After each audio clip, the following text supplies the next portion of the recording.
आज का सबसे बड़ा सवाल, अगर इमरान खान तोशाखाना से घड़ी ना लेते तो उसको कौन उठा के ले जाता। माजी के अंदर किस किस सियासतदान ने किस तरह से किन चीज़ों के साथ किस तरह के ताइफ लेकर फ़ायदा उठाया। फिर आर्मी चीफ को मिलने वाले जो ताइफ होते हैं वो कहाँ पे हैं, उनका हिसाब किताब कौन देगा। और इमरान खान को सिर्फ घड़ी चोर ही क्यों साबित करने की कोशिश की गई। उमर फारूक कौन है, इन तमाम चीज़ों को वजह बना के आज की गोरखधंधा में इसके ऊपर हम बात करेंगे। अस्सलाम वालेकुम, आप देख रहे हैं गोरखधंधा, अबरार कुरैशी आपसे मुखातिब हूं। आज की गोरखधंधा में आज का सबसे अहम मौजू और उसके अंदर उठने वाले सवालात और उनके जवाबात आपको दिए जाएंगे।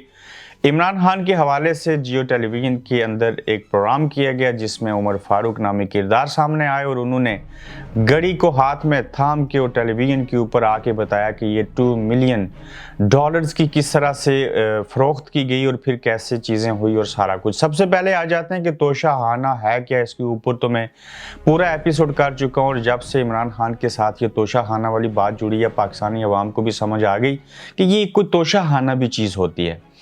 इमरान खान के हवाले से कि अगर वो घड़ी खुद ना ये लेते तो इसको कौन उठा के ले जाता, दूसरे लफ्ज़ों में चोरी कर लेता एक तरह से। अगर इमरान खान ये घड़ी ना लेते तो ये एक तरह से चोरी हो जाती। तोशाखाना के अंदर पूरी दुनिया के अंदर जाने वाले सदर और वज़ीर आज़म और चीफ ऑफ आर्मी स्टाफ जो होते हैं या बाकी जो वुज़रा होते हैं उनको जितने भी ताइफ मिलते हैं उनको वापस आके तोशाखाना में जमा करवाया जाता है। इन तोशाखाना के अंदर जमा होने वाले और मिलने वाले ताइफ के ऊपर सबसे पहला, दूसरा, तीसरा, चौथा, पांचवा हक किसका होता है। और जिस शख्स को तोहफा मिला, चाहे वो इमरान खान हो, नवाज शरीफ या कोई भी, अगर वो खुद ना ले उसकी कीमत अदा करके जो भी 20% या 50% है तो ये फिर कहाँ चले जाते हैं ये भी आपको बताएंगे। इमरान खान को जब ये तोहफा मिला तो उसके बाद इन्होंने 20% रकम जमा करवानी होती थी, टोटल मालियत इसकी वैल्यू लगाने के बाद।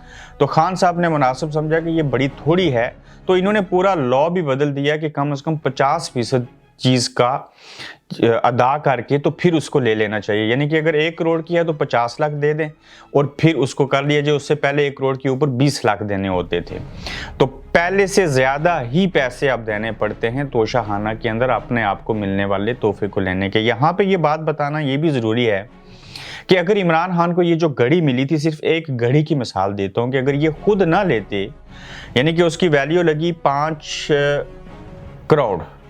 अच्छा, 5 करोड़ जब उसकी वैल्यू लगाई गई तो उसके बदले में 2 करोड़ इमरान खान ने दी और उसको ले लिया। फिर वो जो मार्केट में बिकी वो 6 करोड़ 10 लाख की बिकी। और उमर फारूक के बकौल क्या है वो तो अलग कहानी है। तो इमरान खान अगर ये ना लेते तो इसके बाद कोई और सदर पाकिस्तान या कोई और मिनिस्टर ले लेता, अगर वो ना लेता तो कोई ब्यूरोक्रेट ले लेता, अगर वो ना लेते तो आर्मी अफिसरान में से कोई इसकी कीमत अदा करके ले जाते। तो लिहाजा उन्होंने बेहतर समझा कि मैं खुद ही इस घड़ी को 20% दे के नहीं 50% दे के ले लूं।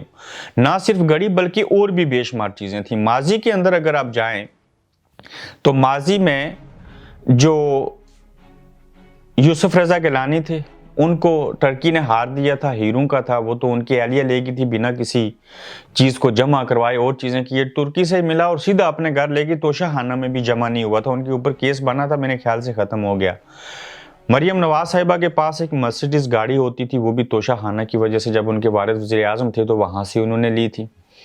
कारपेट तक नवाज शरीफ साहब, ये जो रग जिसको कहते हैं ना घर के अंदर खूबसूरत तक डाला जाता है, ये टर्की के बड़े महंगे होते हैं, वो भी वो खरीद के लेके जाते रहे और अपने घरों में बिछाए। आसिफ अली जरदारी साहब जब सदर पाकिस्तान थे तो उन्होंने भी गाड़ियां ना सिर्फ ली बल्कि जितने भी ताइफ आते थे वो ले जाते थे। इसमें ना तो नवाज शरीफ साहब गलत है, ना आसिफ जरदारी गलत है, ना मरियम नवाज गलत है और ना ही इमरान खान गलत हैं। मैंने आपको पहले बताया कि अगर इन सरबराहान को, इन ज़मादारान को, इन सदर, वज़ीर आज़म और किसी को भी मिलने वाला तोहफा अगर वो बाय लॉ जो पैसे अदा करके उसकी वैल्यू लगाने के बाद अदायगी के वो ना लेके जाते तो ये कोई फौजी अफिसरान ले जाते, या ब्यूरोक्रेट ले जाते, या कोई और सियासतदान ले जाता। तो फिर जिसको तोहफा मिला वो खुद ही क्यों ना ले जाए, भले उससे सड़क बनाई या उस रग को अपने घर के अंदर ज़मीन कारपेट के ऊपर बिछा दे या उस गाड़ी में बैठ के सफ़र करे, इसमें कोई ममानत नहीं है। अलग बात है कि हिंदुस्तान जैसे मुल्क में और बरतानिया जैसे मुल्क में जो ताइफ मिलते हैं उनको कौमी खजाने का ही हिस्सा बनाया जाता है। वो 10% क्या, 5% क्या, 1% भी अदा करके नहीं लेके जाते।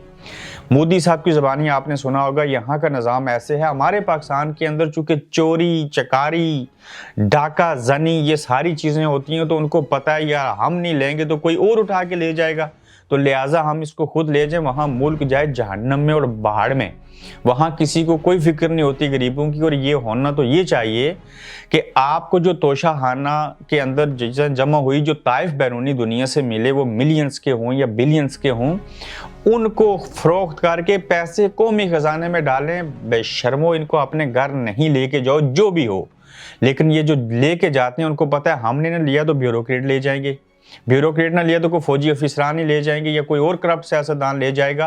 तो ये निज़ाम है हमारे यहाँ का, इसलिए ऐसे होता है। फिर आप देखिए IMF से कर्जा लेना होता है, ये इतने मुखलस मोहब्बत प्यार और इश्क करते हैं अपने अवाम मुल्क के साथ कि ये अपने कोठियाँ मकान असासे जो हैं वो गिरवी नहीं रखते IMF के पास।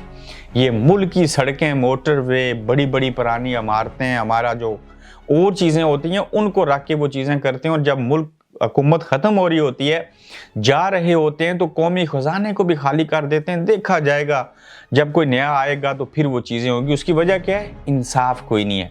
आज़म सवाती चीख रहा है, चिल्ला रहा है, इमरान को गोलियां लगी हैं, FIR ही नहीं हो रही। सवाल पूछते हैं ये लोग शो में बैठ के, कमर जमान कायरा और ख्वाजा आसिफ और बाकी, कि आप बताएं कि वज़ीर आला आपका है, वो क्यों नहीं FIR काटते? सवाल तो बड़ा जेन्युइन है।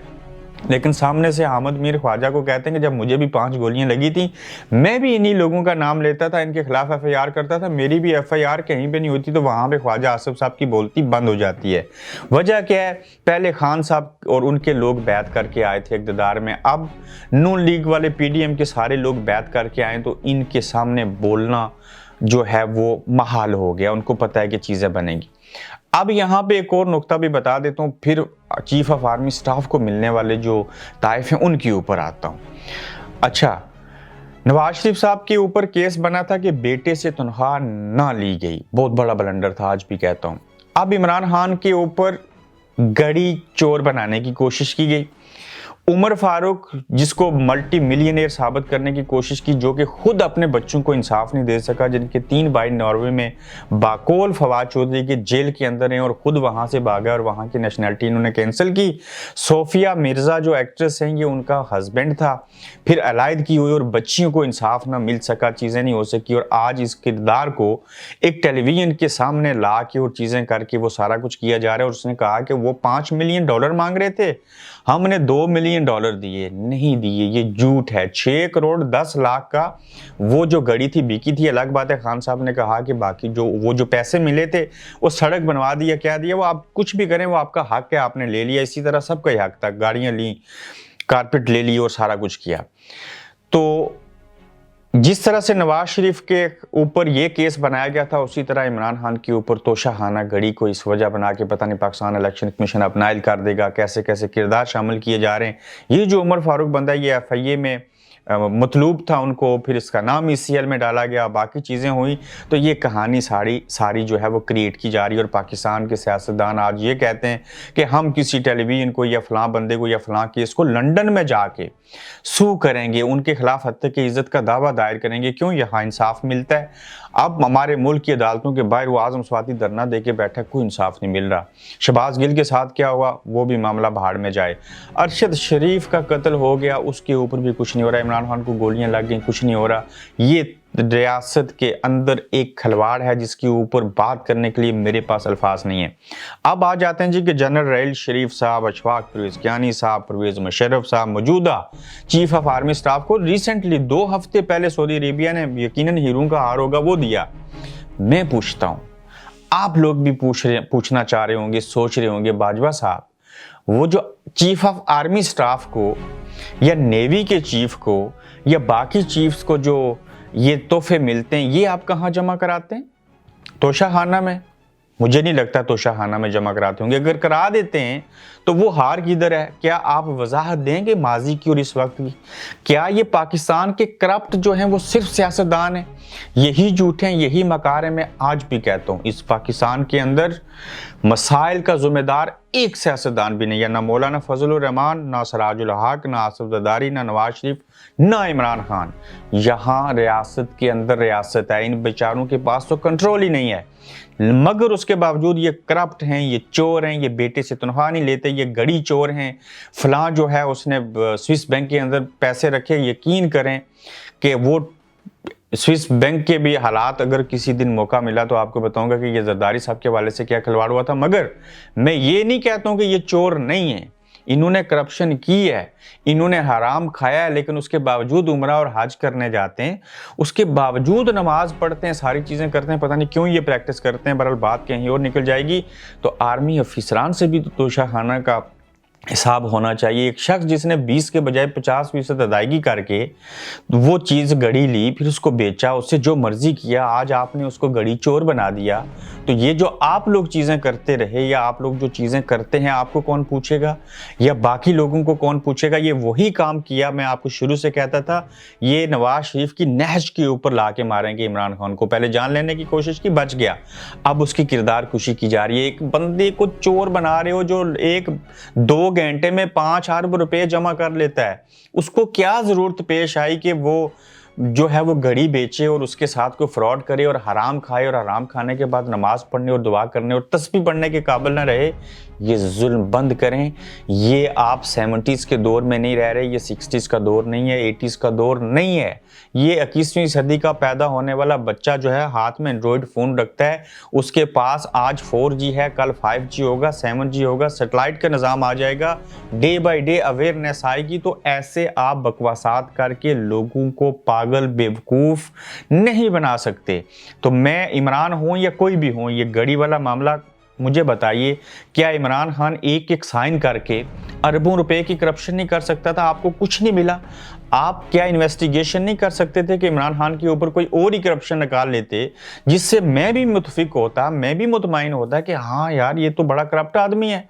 क्या आपको नवाज शरीफ को नाइल करने के लिए वही केस मिला जिसमें बेटे से तनख्वाह न ली, और इमरान खान को वो करने के लिए सिर्फ यही वजह मिली कि उसने घड़ी जो थी वो ऐसे बेच दी और फलां चीज़ें की?